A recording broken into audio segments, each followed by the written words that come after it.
চাকরি প্রত্যাশী আমার ভাই ও বোনেরা, আশা করি আপনারা সকলে ভালো আছেন। আমিও ভালো আছি। খাদ্য অধিদপ্তরে কিন্তু তৃতীয় ধাপের পরীক্ষার কিন্তু সময়সূচি প্রকাশ করে দিয়েছে। আমি কিন্তু আপডেট দিয়েছিলাম আমার বিগত ভিডিও বা আমার ইউটিউব পোস্টে। আপনারা দেখছেন যে পরীক্ষা বলছিলাম 26 তারিখ পরীক্ষা হবে।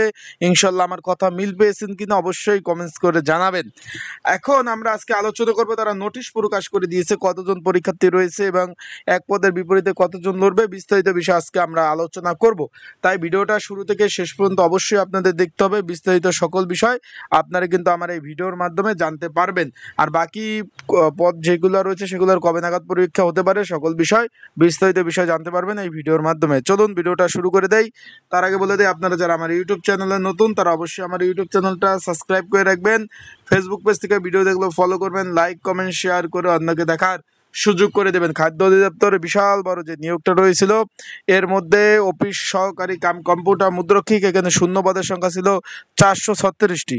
শূন্যপদের সংখ্যা ছিল 436টি। এটা কিন্তু এই যে 16তম গ্রেডের একটা চাকরি। আশা করি বিষয়টা আপনারা বুঝতে পেরেছেন। এখন পরীক্ষার ডেট হলো সকাল 10টা থেকে 11টা এবং নিজ বিভাগে কিন্তু পরীক্ষা হচ্ছে। অলরেডি আজকে থেকে অ্যাডমিট কার্ড কিন্তু ডাউনলোড শুরু হয়ে গেছে। নিজ বিভাগে কিন্তু পরীক্ষা হচ্ছে। এখন আমরা চলে যাই তারা নোটিশে কি লিখছে এবং কতজন পরীক্ষার্থী।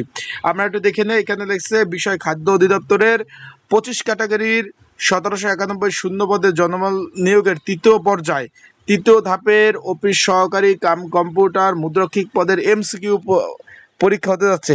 আপনারা সকলে একটু অবগত আছেন যে আমি কিন্তু বলছিলাম যে ভাই এমসিকিউ পরীক্ষা হবে। আমি কিন্তু আপনাদের বলছিলাম এমসিকিউ পরীক্ষা হবে। আশা করি আমার আপডেটের সাথে মিল পেয়েছেন। এমসিকিউ পরীক্ষা হবে আমি বলছি এবং নিজ বিভাগে পরীক্ষা হবে। তারা কিন্তু সেটাই লিখছে, এখানে এমসিকিউ পরীক্ষা গ্রহণ হবে। আপনারা দেখতে পাচ্ছেন বড় করে এখানে লেখা আছে এমসিকিউ পরীক্ষা অনুষ্ঠিত হবে। এখন আমরা নিচে চলে যাই।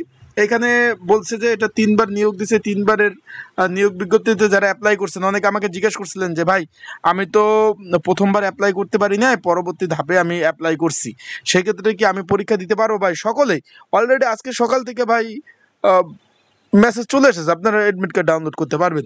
এখন এখানে বলছে যে 16তম গ্রেডের যে বাছাই পরীক্ষা এমসিকিউ পরীক্ষা সকাল 10টা থেকে 11টা 26/9/2025 সকাল 10টা থেকে 11টা 1 ঘন্টা ব্যাপী 8 বিভাগে পরীক্ষা অনুষ্ঠিত হবে। 8 বিভাগে পরীক্ষা অনুষ্ঠিত হবে। 8 বিভাগে পরীক্ষা অনুষ্ঠিত হবে। তাই যারা পরীক্ষার্থী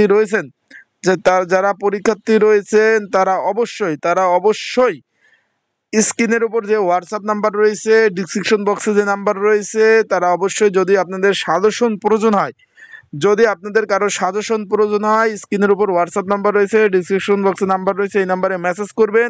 মেসেজ করে আপনারা কিন্তু সাজেশনগুলো নিয়ে পড়তে পারবেন। তাই যাদের প্রয়োজন আছে তারা অবশ্যই যোগাযোগ করবেন। এখানে পরীক্ষা অলরেডি আজকে 20 তারিখ থেকে অ্যাডমিট কার্ড ডাউনলোড শুরু হয়ে গেছে। আর একটা কথা আপনাদের একটু বলি, এখানে পরীক্ষার্থী কিন্তু 1,89,958 জন। তার মানে কত পরীক্ষার্থী, বিষয়টা বুঝতে পারছেন। পড়াশোনা না করে গেলে কিন্তু আপনি পাশ করা আপনার পক্ষে কোনোভাবেই সম্ভব না। তাই আপনাদের বলবো আপনারা ভালোভাবে পড়াশোনা করে প্রিপারেশন নিয়ে পরীক্ষার হলে যাবেন। নিজ বিভাগে পরীক্ষা, তাই আপনারা অবশ্যই ভালোভাবে দিবেন। পরীক্ষা অনেক হার্ড হবে, কঠিন হবে। বিষয়টা আশা করি বুঝতে পারছেন। আসসালামু আলাইকুম।